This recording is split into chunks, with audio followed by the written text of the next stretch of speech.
Ya, Bismillahirrahmanirrahim. Assalamualaikum warahmatullahi wabarakatuh, teman-teman sekalian. Pada kesempatan kali ini kita akan berbicara tentang jenis-jenis dari metode penelitian. Setidaknya ada beberapa jenis metode penelitian. Mohon maaf, itu anak saya, dia pengen ikut-ikutan belajar gitu ya, karena di rumah nih nyantai. Ya, jenis metode penelitian ya. Secara penelitian berdasarkan tujuannya. Jenis metode penelitian kita bisa golongkan menjadi tiga ya. Pertama penelitian dasar, kemudian terapan ya, biasanya menerapkan dengan metode atau teori tertentu.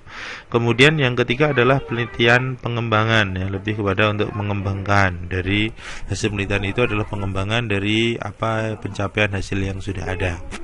Kemudian secara tingkat kealamiannya metode penelitian bisa bersifat metode penelitian eksperimen ya, atau percobaan gitu ya. Biasanya fisika itu paling sering ya.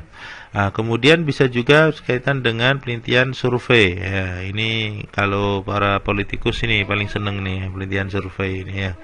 Sampai kalau kita di pemilu kan kita mendengar ya, lembaga survei banyak bermunculan gitu ya. Itu penelitian survei mereka. Kemudian yang ketiga adalah naturalistik ya. Itu berdasarkan tingkat kealamiannya. Kemudian berdasarkan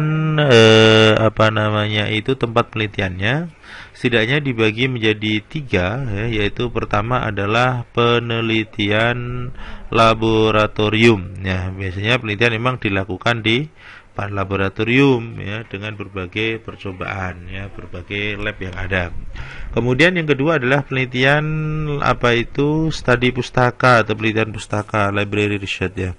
Penelitian yang dilakukan di perpustakaan atau dengan mengumpulkan banyak literatur, data-data diambil dari literatur buku yang ada gitu ya.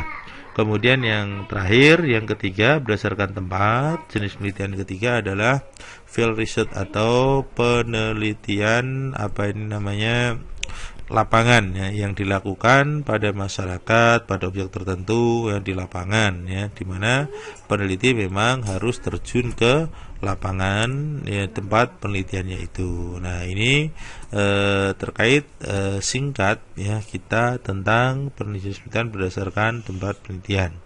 Kemudian berdasarkan tingkat eksplanasinya setidaknya ada tiga ya. Jadi ada penelitian deskriptif ya, yang dilakukan mengetahui nilai variabel ya, mandiri baik satu variabel ataupun lebih ya, tanpa membuat perbandingan menghubungkan antara variabel satu dengan yang lainnya ya. Kemudian contoh misalnya penelitian variabel adalah bagaimana profil Presiden Indonesia, bagaimana etos kerja, prestasi kerja para guru karyawan di sekolah dan selanjutnya gitu ya. Kemudian penelitian komparatif yaitu penelitian bersifat membandingkan sesuatu ya. Jadi kata kuncinya di sini nih, membandingkan sesuatu. Misalnya seringkali kita adakah perbedaan profil Presiden Indonesia dari waktu ke waktu kan? Atau perbedaan kemampuan kerja antara lulusan SMK dengan SMA atau SMU, ada nggak perbedaannya gitu kan? Atau misalnya perbedaan antara pemikiran Ahmad Dahlan dengan Bambang Sudibyo gitu kan? Nah, sama-sama dari Muhammadiyah, kira-kira sama nggak pemikirannya atau sama plek gitu ya, atau ada perbedaannya. Kemudian yang ketiga adalah penelitian asosiatif ya, yang bertujuan mengetahui hubungan dua variabel atau lebih. Adakah hubungan antara datangnya kupu-kupu dengan tamu gitu kan? Nah, itu mitos atau bisa diteliti. Kira-kira bagaimana? Adakah pengaruh intensif terhadap prestasi kerja guru tentang akan suatu kegiatan itu misalnya. Dan yang terakhir adalah penelitian menurut jenis data dan analisis data. Setidaknya ada dua. Yang pertama adalah penelitian kuantitatif ya, menggunakan data kuantitatif berupa angka ya, atau data yang diangkakan ya. Metode kuantitatif ini merupakan metode yang digunakan meneliti pada populasi atau sampel tertentu ya, biasanya dilakukan secara random. Kemudian pengumpulan data menggunakan instrumen penelitian ya, analisis bersifat kuantitatif atau statistik. Nah, ini paling sering, ini favorit biasanya ini ya.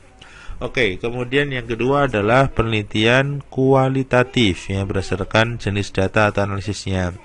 Nah, jadi kualitatif ini menggunakan data kualitatif, data yang berbentuk data kalimat, skema ataupun gambar ya. Kalimat itu dalam artian misalnya kalimat-kalimat seperti apa, ataupun kita wawancara gitu ya.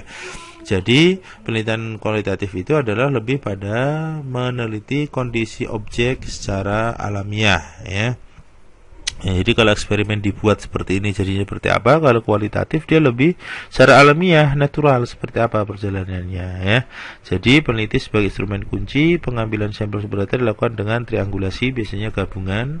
Analisis data bersifat bisa induktif atau kualitatif, dan hasil penelitian kualitatif lebih menekankan pada makna daripada sebuah generalisasi. Ya, ini kurang lebih teman-teman setidaknya memberikan gambaran kepada kita berbagai macam jenis macam-macam penelitian. Oke, selamat teman-teman, semoga segera selesai penelitiannya. Kurang lebihnya mohon maaf, semoga bermanfaat. Assalamualaikum.